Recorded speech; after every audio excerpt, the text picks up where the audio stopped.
Welcome to the Elevated Trader Podcast. I am Dr. Kristin Kidgel. And I am Tracy Ball. Join us every week as we journey into becoming better traders. We believe becoming better traders involves elevating our skill, our mindset, and our health. In each episode, we will discuss the current book we are exploring, and we invite you to join us on this journey. Are you ready to elevate your trading, mindset, and health to the next level? Let's do this. Welcome back to part 2 of Money Grows on Trees by Jerremy Alexander Newsome.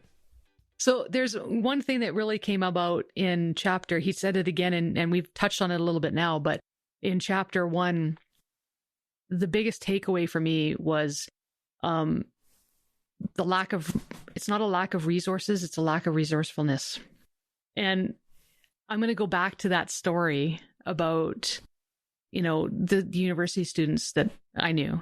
Okay. And, we would go as far as finding, where the good deals are, which stores for the 4 for $1 kind of thing, because we had a little bit of a budget. We knew how much money we should spend. And then not only that, but figuring out a way of cooking it.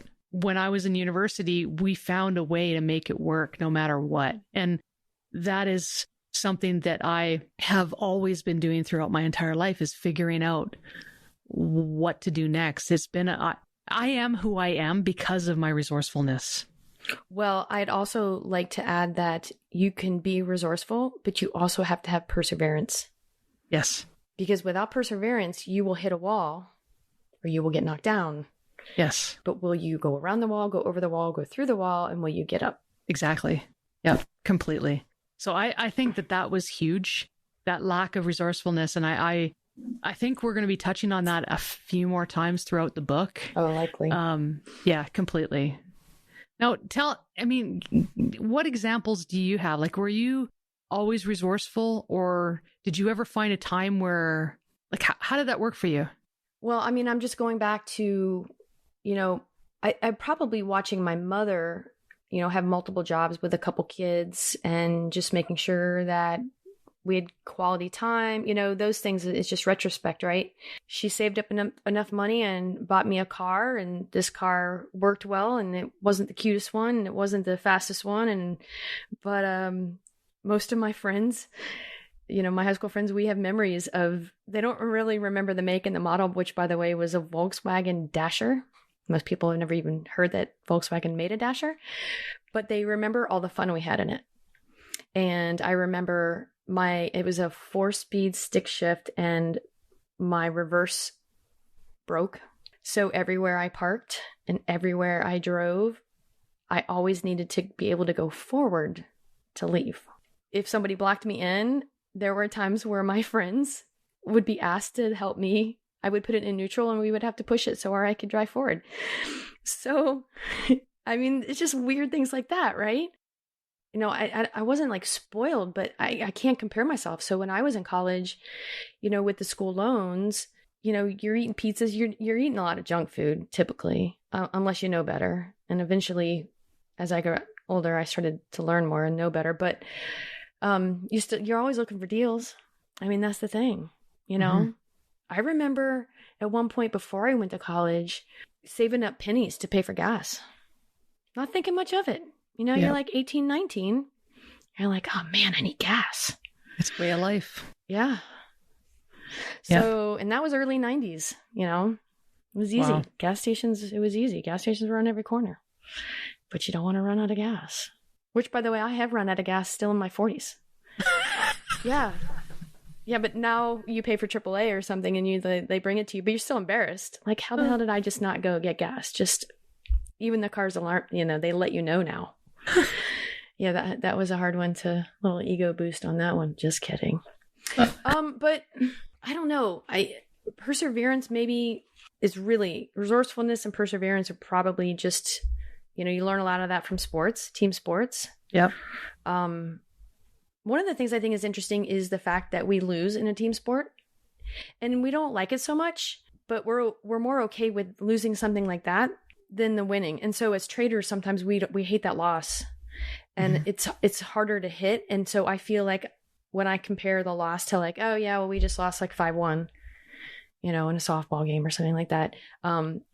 but you just, you lose in a trade. I'm trying to work on that. I'm realizing like, wow, it hits harder, and it's a mindset around money. Mm-hmm. So, you work hard for it. You put it in there. Gotcha. I don't know. Well, I think resourcefulness, at least for me, has come out of necessity. Necessity is the mother of invention, right? And I think that you combine that with creativity.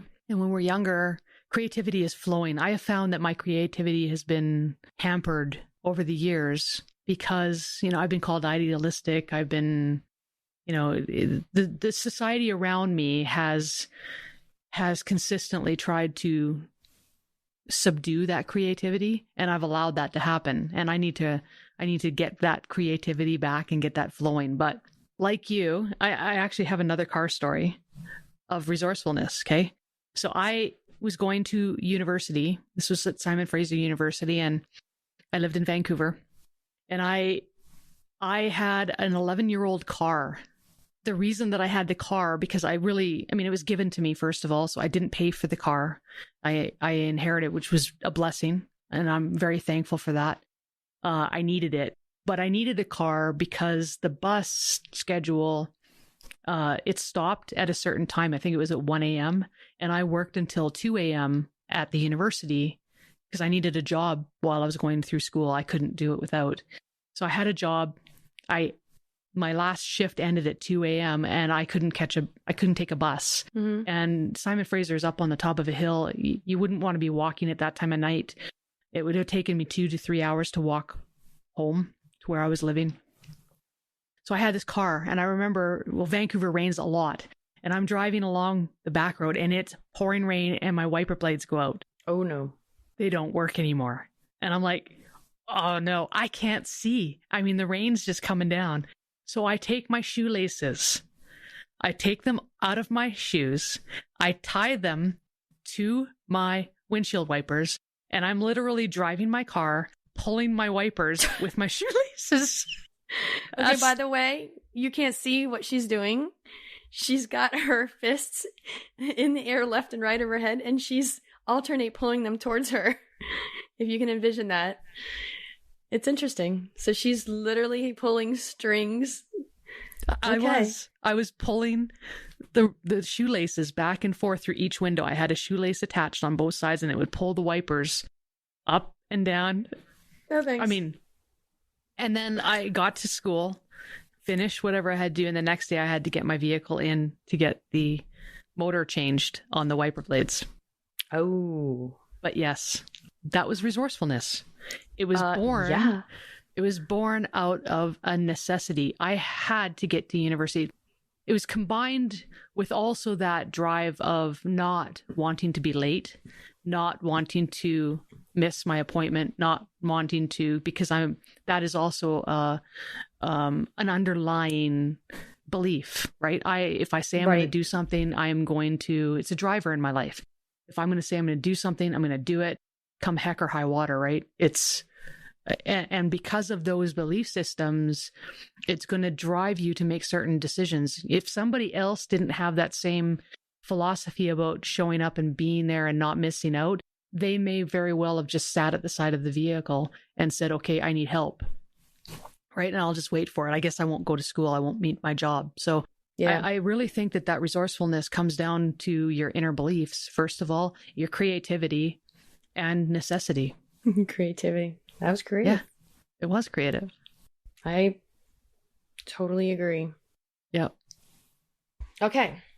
So in chapter 1, Jerremy talks about how he was in his jorts, spelled Jorts. And if you do not know what that is when you take jeans and cut them into shorts. So they are jean shorts. And I literally am trying to picture him because he doesn't have shoes on and he doesn't have a shirt, right? He's literally in his cut off jean shorts, and he's deciding, I'm going to be resourceful because I want more money as a 7-year-old boy.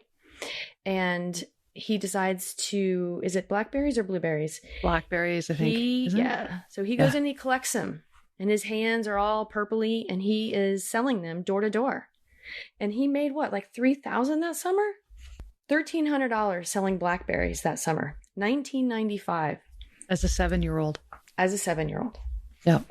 So he's pretty good at being resourceful. Yes. And persistent and perseverance, because, I am sure he had some no's. He had a lot of yeses. He realized he was good at sales then.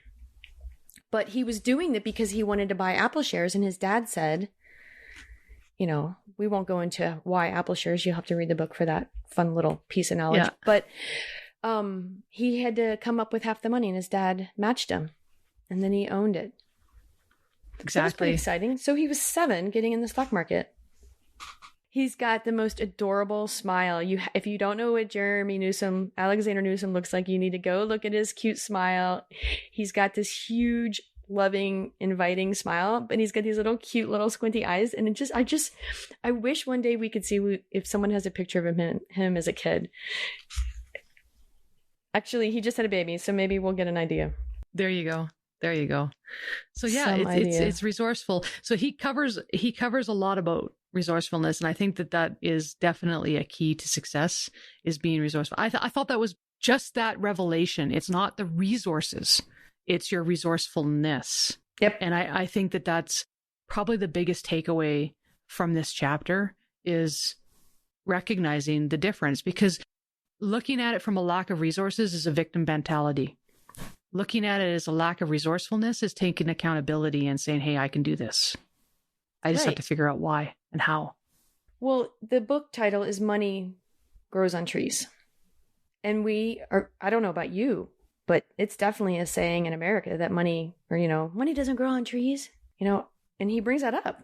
Immediately, this chapter he goes into it, he's like, you guys, no, apples grow on trees. That's money. Yeah. Blackberries grow on a bush, so oranges, pears. Yeah. He goes. And so I can agree with that. Totally agree with that. So yeah, he really digs into it pretty deep here, and he gives you a lot of examples and just different viewpoints on how to change your mindset there. Mm-hmm. Money, and so trees are money. Mm-hmm. So I think that's interesting personally, because I knew that, but you just don't tie it together. And he ties it together really well.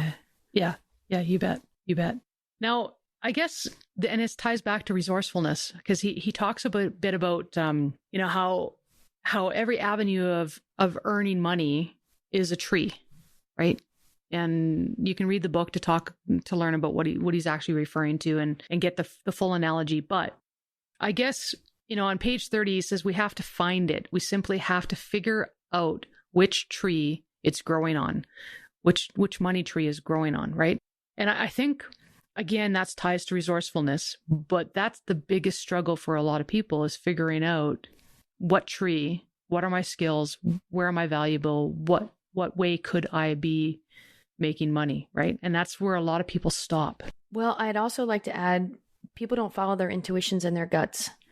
I think they talk themselves out of things. And that's one of the things that I've been just in the last year and a half is, why did I never give up starting that, that YouTube channel, Real Life Women?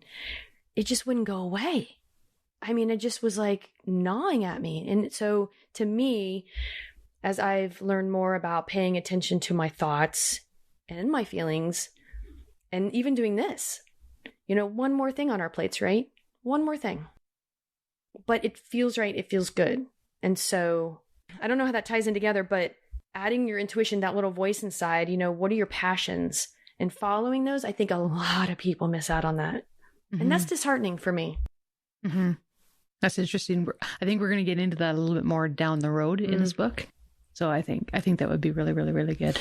Unless you have something to add, let's wrap this up with how he finishes.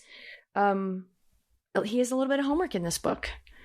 And I like this homework particularly. He does a really good job here. And he wants us to write down and read certain things every day. So they're like affirmations. Mm-hmm. So number 1, money is abundant. Money is everywhere. It even grows on trees. It's not your lack of money holding you back. I like that one. To get more money, which is a resource, simply become more resourceful.